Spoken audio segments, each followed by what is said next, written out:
ये थी आत्म कल्याणी जिनवानी की पावन आराधना। भगवान जिस जबान में बोले, जिस भाषा में बोले, जिन शब्दों में बोले,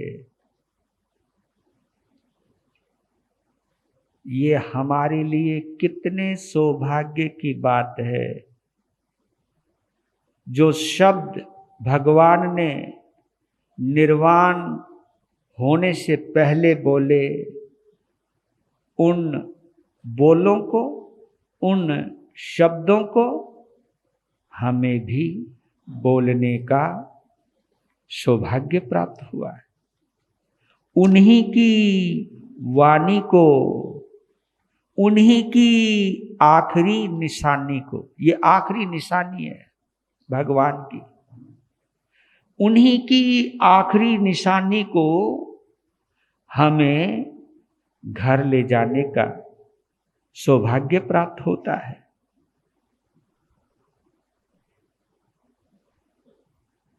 इन आगमों की रक्षा करने में हम तो कहीं नादानी कर जाते हैं, लेकिन भगवान की वाणी की रक्षा सुरक्षा, एक एक शब्दों की रक्षा सुरक्षा में तैनात असंख्य देवी देवता इस वाणी की सेवा में 24 घंटे तत्पर रहते। इसलिए कहता हूं कि इसकी कभी असाधना नहीं करनी। वैसे तो इस जिनवानी की रक्षा में जितने भी देवी देवता नियुक्त हैं वो सभी सम्यक्तवी हैं।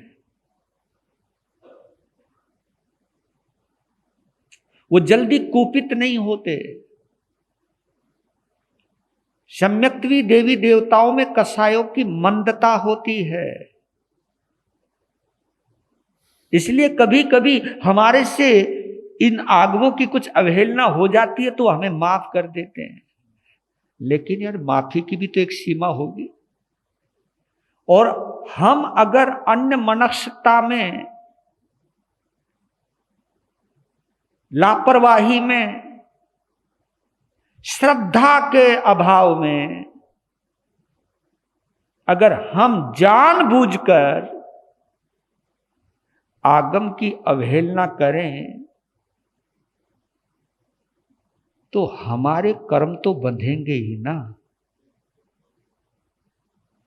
मालूम है आपको, इसकी अवहेलना करने से हमें किस कर्म का फल भोगना पड़ सकता है। जब लोग हमारी अवहेलना करते हैं तब पता चलता है कि अवहेलना क्या हो। अवहेलना समझते होंगे ना, जब कोई हमारी बातों को गिराता हो, हमारी बातों को कोई ध्यान से ना सुनता हो, हमें देख करके भी अनदेखा कर देता हो। इसी को तो कहते ना, हमको इग्नोर मारा, हमारी उपेक्षा की, हमें देख करके भी अनदेखा किया। तो क्या पता ये हमारा जो अपमान होता है, उस अपमान में कहीं ना कहीं हमने आगमों का भी तो अपमान किया होगा, इनको देख करके भी अवहेलना की होगी। इसलिए मैं कहता हूं कि जिनके घर में जाए, आप कल्पना करो अगर आपके घर में किसी बच्चे की शादी शुदी होती तो कितने लोगों को आप बुलाते गिड़गिड़ा के, ए भाई जरूर आना है, जरूर आना है। और जब इसके बारे में आगम आयो है हमारे घर में, हो सके तो आ जाइयो। अल्ले भाई, एक मन में तड़फना होनी चाहिए कि आज मेरे यहां भगवान आए हैं और इस भगवान की ऊर्जा को मैं समस्त अपने प्रिय जनों को जरूर दिलवाऊंगा। इनका जो आशीर्वाद मिलता है, हमारे अंदर से श्रद्धा के भाव जो विकृत होते हैं, जो प्रकट होते हैं, वो भाव जब आस पड़ोस सभी को छूने लगते हैं, स्पर्श करने लगते हैं, तो पता नहीं कितने अशुभ कर्मों का क्षय हो जाता है। इसलिए अहोभाग्य समझो, यही एक मकसद है मेरा, और कोई मकसद नहीं। पहले हम आगम को नहीं भेजते थे, लेकिन अचानक भाव आया कि घर में जब आगम जाएगा, सब बच्चे जो कभी नहीं आते हैं उनको भी तो पता चलेगा कि हमारे घर में भगवान आए हैं, श्रुत देव आए हैं हमारे घर में। उन बच्चों को भी पता चले। केवल घर का वातावरण चेंज करने के लिए, घर के एटमॉस्फेयर को परिवर्तित करने के लिए ये भगवान की जिनवाणी की, भगवान की अंतिम निशानी को आपके घर आंगन तक ले जाने की हम अनुमति देते हैं। तो इसके लिए एक उल्लास का वातावरण बनना चाहिए। इसलिए कहता हूं कि गुरुओं की वाणी का सम्मान अगर सीखना है तो सिखों से सीखो, तो जिनवाणी का सम्मान करना तो भैया तुम भी सीख जाओ। लीजिए, समय बहुत हो गया, कहने को तो बहुत कुछ है। आज संयोग देखिए, 11 अक्टूबर है, और आपको जानकारी के लिए बोल देता हूं, 11 अक्टूबर 1978, 11 अक्टूबर 1978 आज का ही दिन था, तारीख आज की थी, जिस दिन आपके समक्ष मौजूद विराजमान हम सभी के आराध्य उपाध्याय भगवान श्री रविंद्र मुनि जी महाराज साहब की दीक्षा हुई थी। यानी उस वक्त 11 अक्टूबर का दशहरा था। तारीख के हिसाब से आज उनका दीक्षा दिन है, और तिथि के हिसाब से कल इनका दीक्षा दिन है, और अशोक विहार के हिसाब से परसों दीक्षा दिन है। वह कमाल की बात है। क्या पुण्यवाणी पाइए, नमन नमन करता हूं, पुण्यवाणी है। मत आज भी, कल भी, परसों भी, और उन्हीं के दीक्षा दिवस के पावन प्रसंग पर भगवान महावीर की यह अंतिम देशना की प्रभावना हो रही है, उन जिनवाणी की प्ररूपणा हो रही है।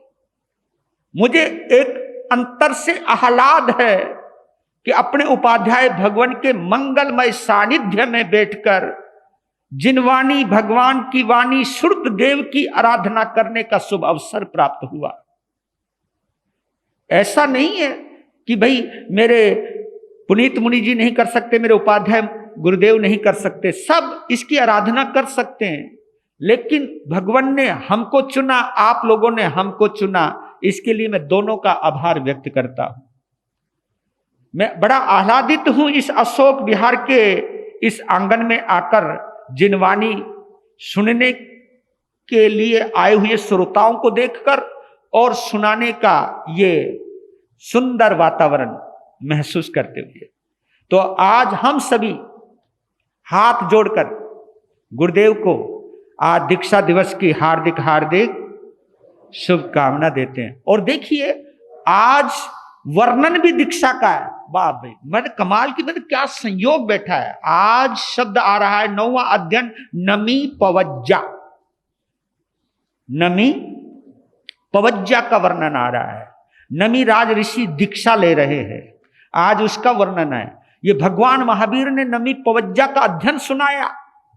और पवज्जा, जिसको हम प्रवज्जा बोलते हैं, प्रवज्जा का अर्थ क्या है, पहले हम इसी को समझे। प्रवज्जा, हमारे यहां पवज्जा बोलते हैं, प्राकृत में पवज्जा है, और संस्कृत में, हम हिंदी में अगर हम जाएं तो प्रवरज्जा।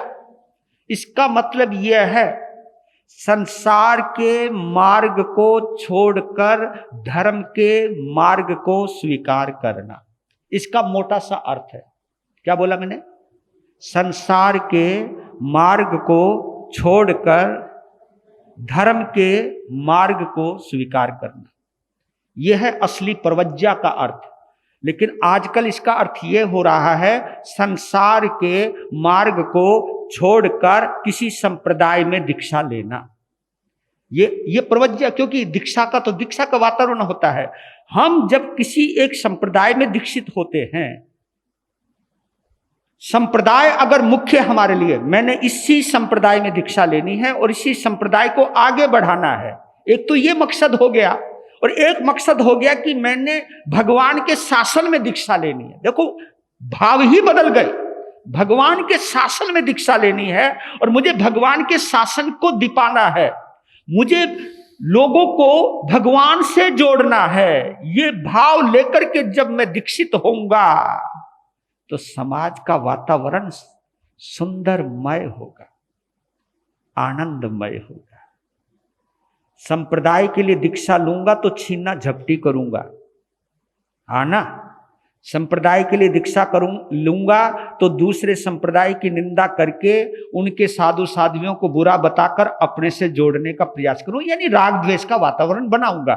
तो राग द्वेष का वातावरण हम कहीं से भी बनाएं, वो शासन की प्रभावना नहीं है, बल्कि शासन की हीलना है, शासन की असातना है, इस आगम की असातना है।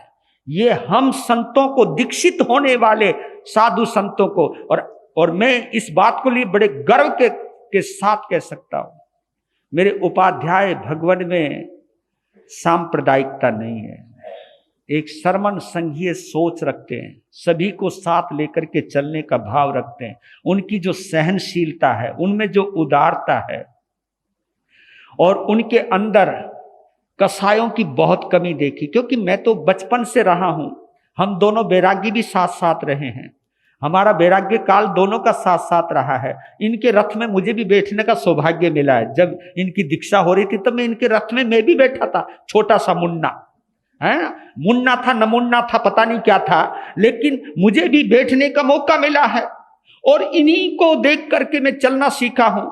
मैं अपने गुरुदेव प्रेम सुख जी महाराज साहब को अपना पिता मानता हूं, तो इनको मैं अपनी मां मानता हूं।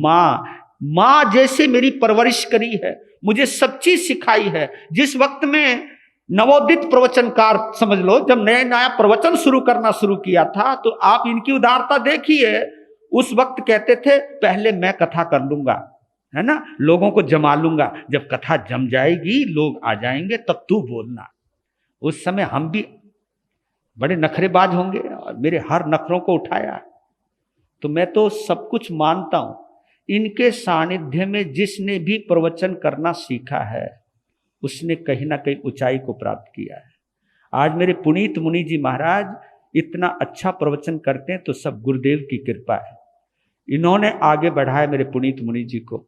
तो मैं मतलब किसको नहीं बढ़ाया, राजेश मुनि जी को इन्होंने बढ़ाया, मुझे बढ़ाया, रचित मुनि जी को बढ़ाया, अनुपम मुनि जी को बढ़ाया, आलोक मुनि को बढ़ाया, किनको आगे नहीं बढ़ाया। हर सब इनकी तकशाला से निकले हैं, हम इन्हीं के नेतृत्व से निकले हैं। ब्राह्मण पुत्र हैं, दिल्ली के वासी हैं, सदर बाजार में जन्म हुआ, जाटों वाली गली, जाटान गली जिसको कहते हैं, वहां इनका जन्म हुआ। ब्राह्मण कुल में शोभित हुए और जो भगवान महावीर के गणधर थे उसी गणधर कुल में आपका जन्म हुआ है। ऐसे अद्भुत उदार मना उपाध्याय भगवान के चरणों में हम सत सत वंदन करते हैं। तो एक प्रवज्जा, एक दीक्षा और एक सन्यास, ये तीनों शब्द देखा जाए तो आपस में मिलते जुलते हैं। प्रवज्जा का अर्थ बता दिया मैंने। प्रवज्जा का मतलब क्या बताया? संसार के मार्ग को छोड़कर धर्म के मार्ग को स्वीकार करना या उसके ऊपर चलना, यह है प्रवज्जा। यानी धर्म के लिए संसार छोड़ना, आत्मा के लिए इस शरीर के समस्त आसक्ति के साधनों को त्यागना, यह प्रवज्जा। दीक्षा का मतलब है व्रत, संकल्प, इसको दीक्षा कहते हैं। सन्यास का मतलब है छोड़ना, सन्यास का मतलब छोड़ना। सन्यास काम क्रोध मद लोभ कसाय विकार, इनको छोड़ना, उसका नाम है सन्यास। लीजिए 4 लाइनें दोहरा लेते हैं, समय हो रहा है बहुत। आज थोड़ा प्रवचन को शुरू करने में भी विलंब हो गया, इतना विलंब नहीं होना चाहिए था। 4 लाइनों में पहले हम समझ लेते हैं, क्योंकि आज एक कहानी है जो आज की, वो सुनाना मैं जरूर चाहता हूं।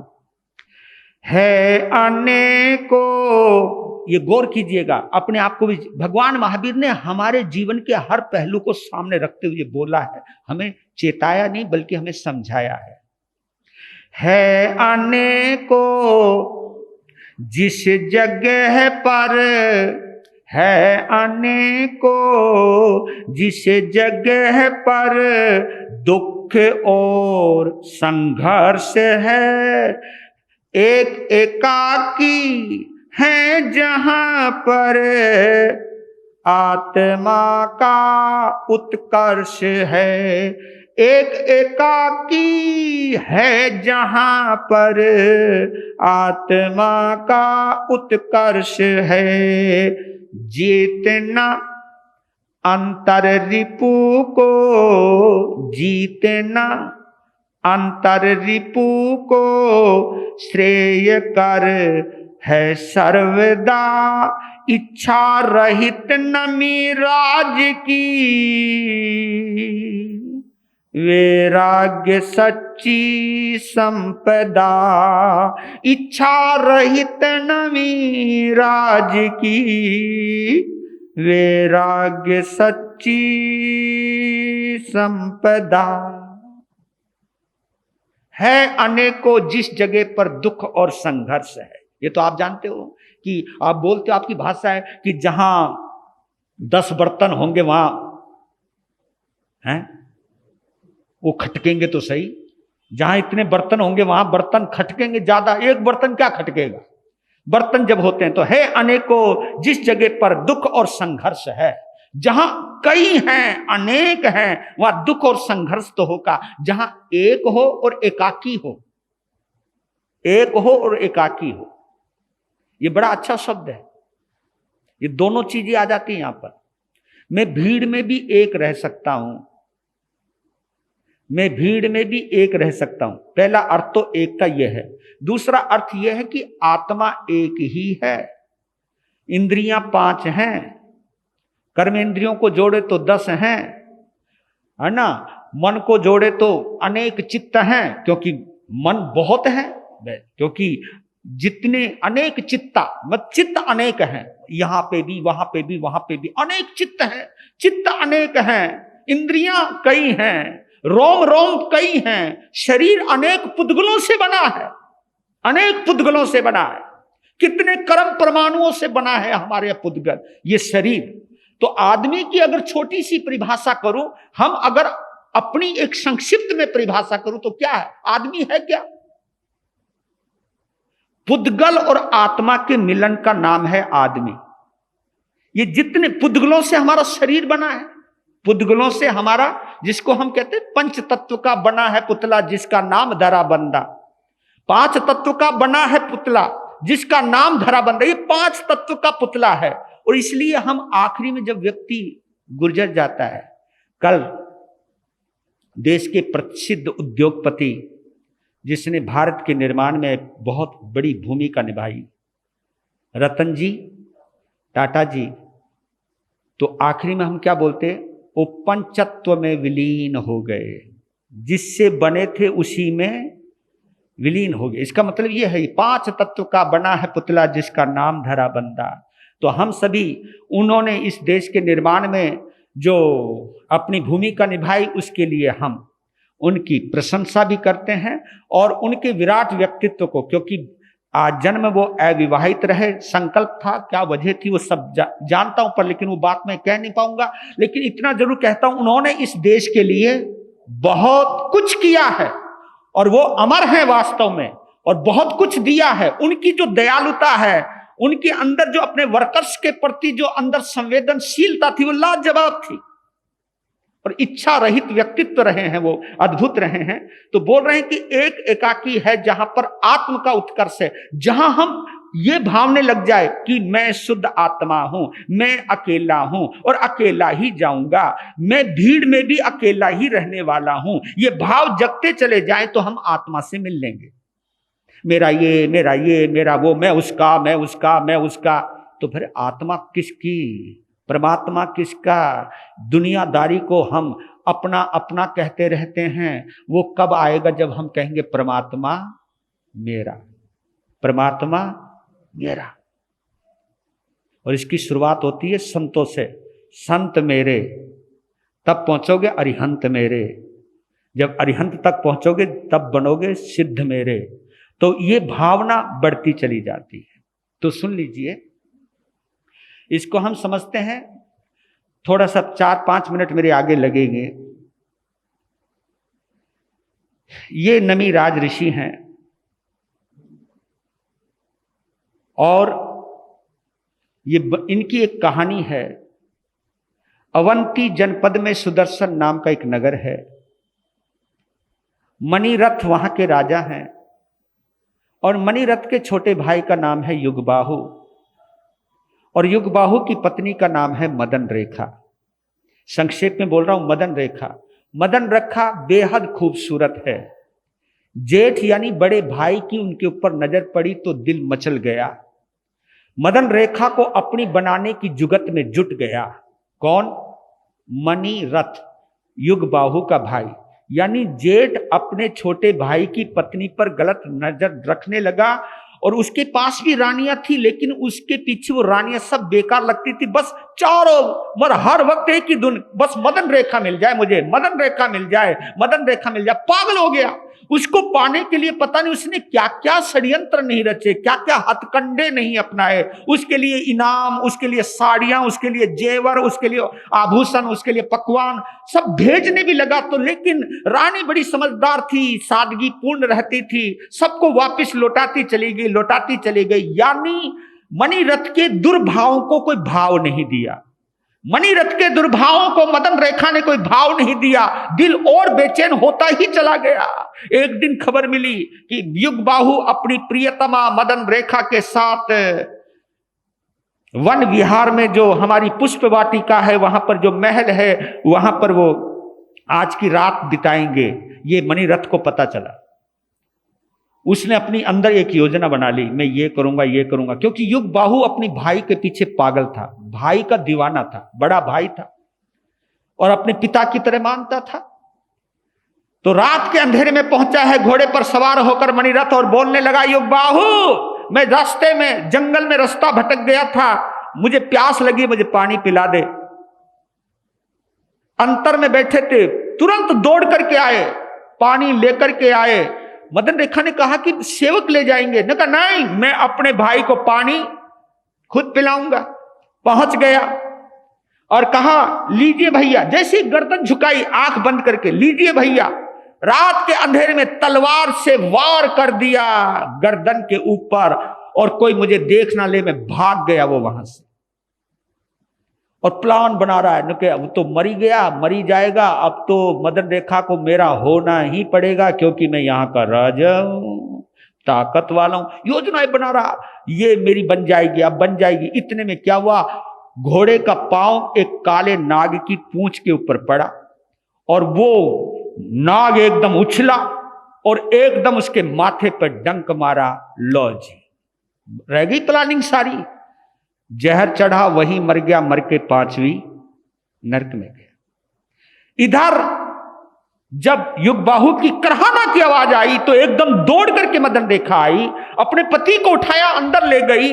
जब देखा कि ये तो जाने वाले, उस वक्त एक धर्म पत्नी की क्या भूमिका रहती है उस समय पता चलता है। उस समय कहा कि वो समझ गई कि क्या हुआ है। कहा कि भाई के प्रति बुरे भाव मत लाना, क्योंकि यह अंतिम बेला है, पहले 4 प्रकार के आहार का त्याग करो। ये बड़ी बात होती है कि जब अपने पति को संथारा करवाना, 4 आहार का त्याग करो, 18 पाप का त्याग करो, मैत्री भाव के अंदर प्रवेश करो। आप बच नहीं पाओगे। भाव अगर खराब हो गए तो गति खराब हो जाएगी। नौकार मंत्र का स्मरण करो, पंच परमेष्ठी की शरण ग्रहण करो।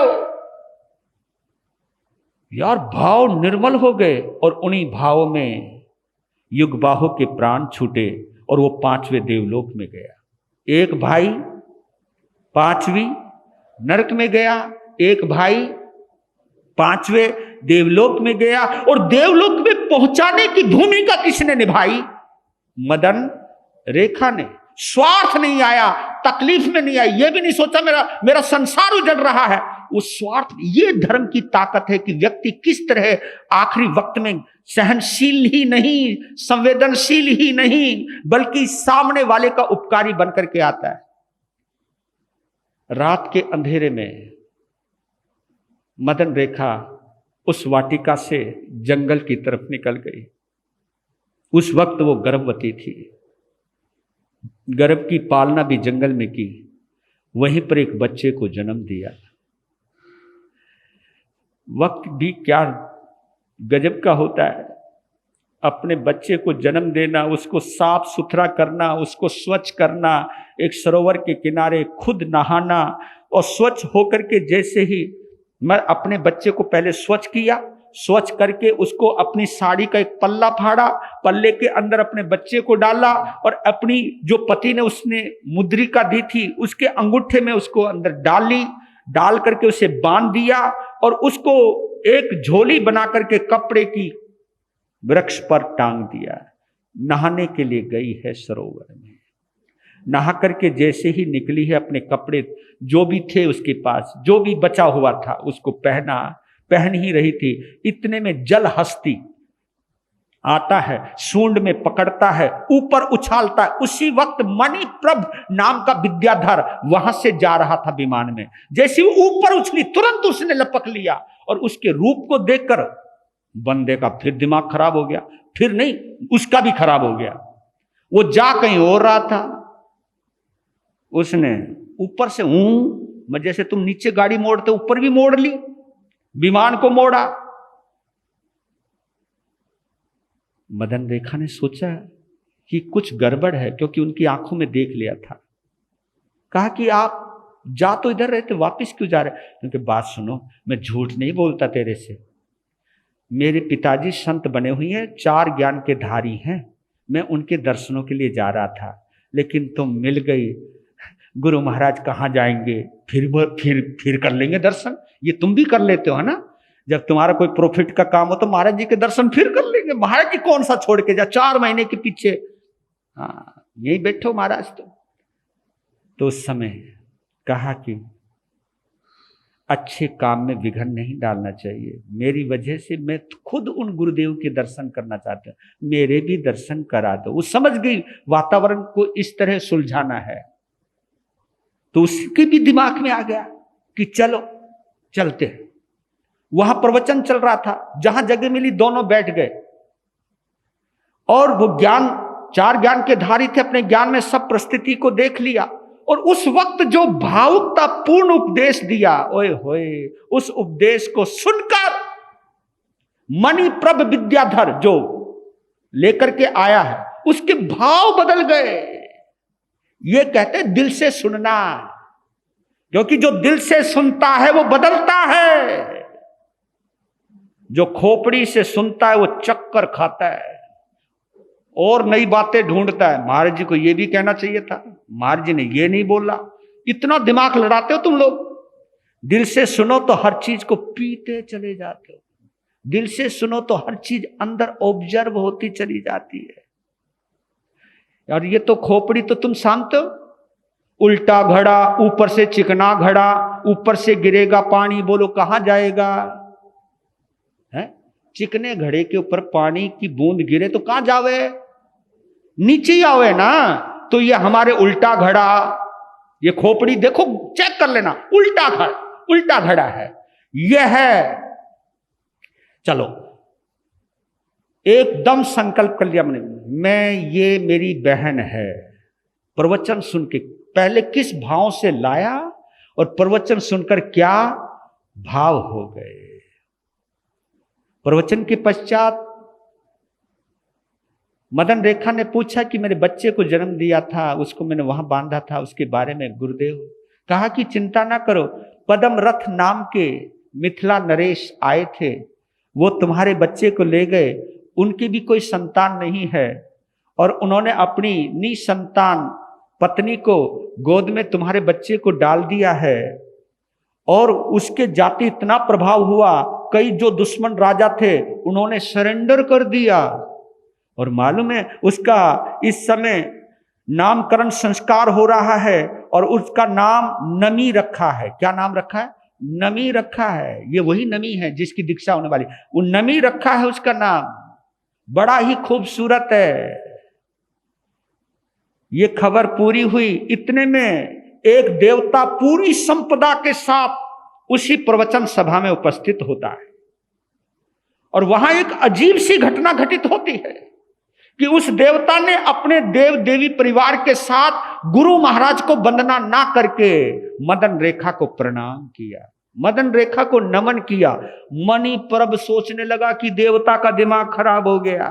दिमाग खराब हो गया। अबे गुरु महाराज को वंदना करने की बजाय इसको वंदना कर रहा है। तब जब संशय पैदा हुआ तो मने प्रविज्ञानी थे वो मुनिराज, कहा कि मणिप्रभ डाउट मत कर, असली गुरनी है ये, असली मार्गदर्शिका है ये देव बनने से पहले इन्हीं के पति युगबाहु हैं।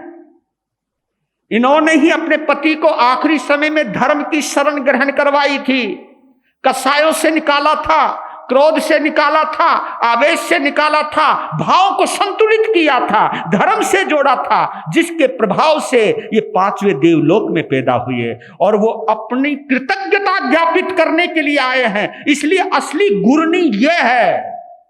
मैं इस समय धर्मोपदेशक हूं इसके लिए, लेकिन धर्म को प्रवेश करवाने वाली यही मदन रेखा है, इसलिए इनको नमन किया। एकदम संशय का खत्म, निवारण हो गया। उस समय जो पांचवें देवलोक का देवता यानी युगबाहु का जीव जो देव बना है, उसने कहा कि मैं तुम्हारे शुभकार को भूल नहीं सकता, मैं कुछ आपके लिए करना चाहता हूं, आपका क्या अभीष्ट है।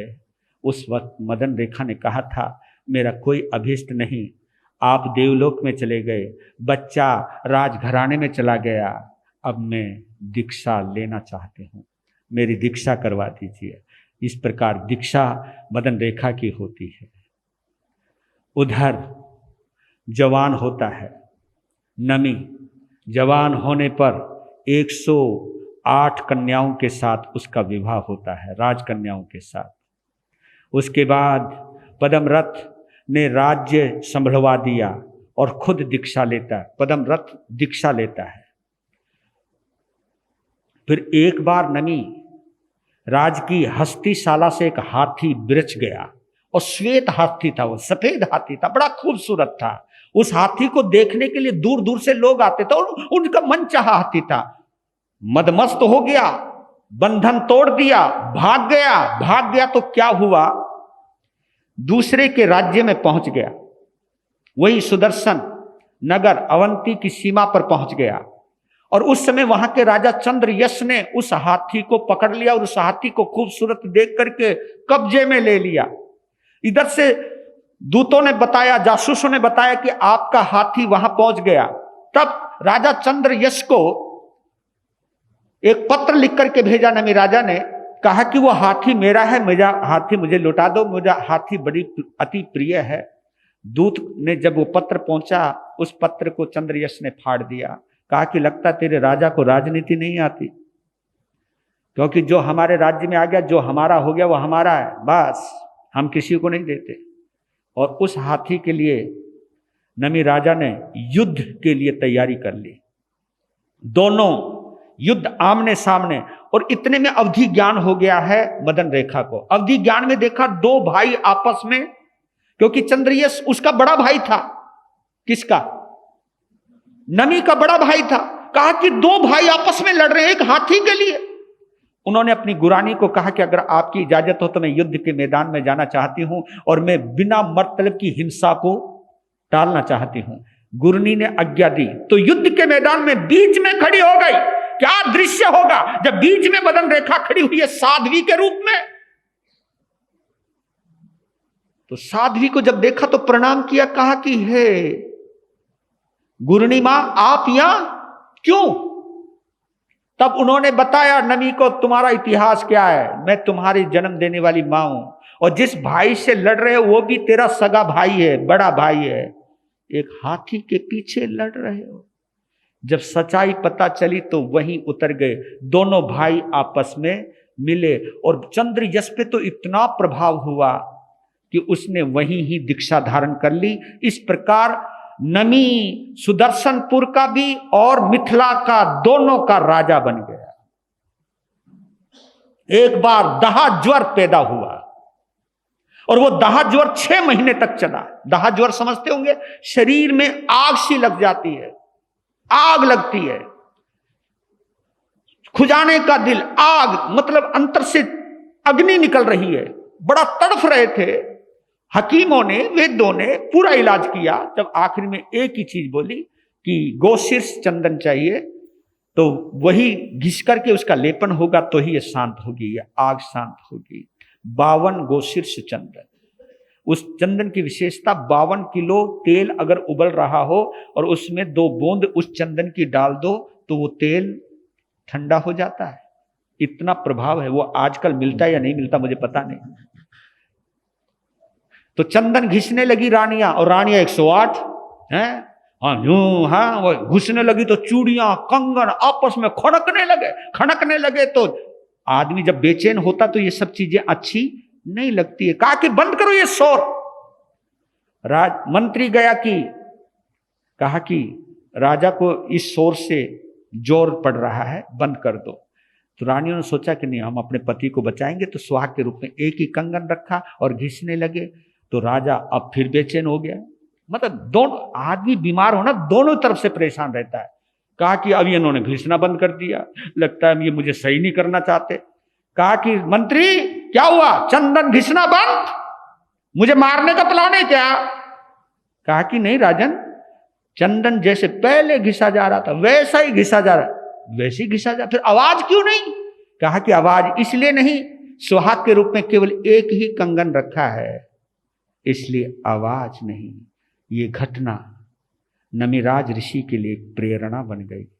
यहीं से एक सबक मिला, जो एक हो जाता है वो संघर्ष से दूर हो जाता है।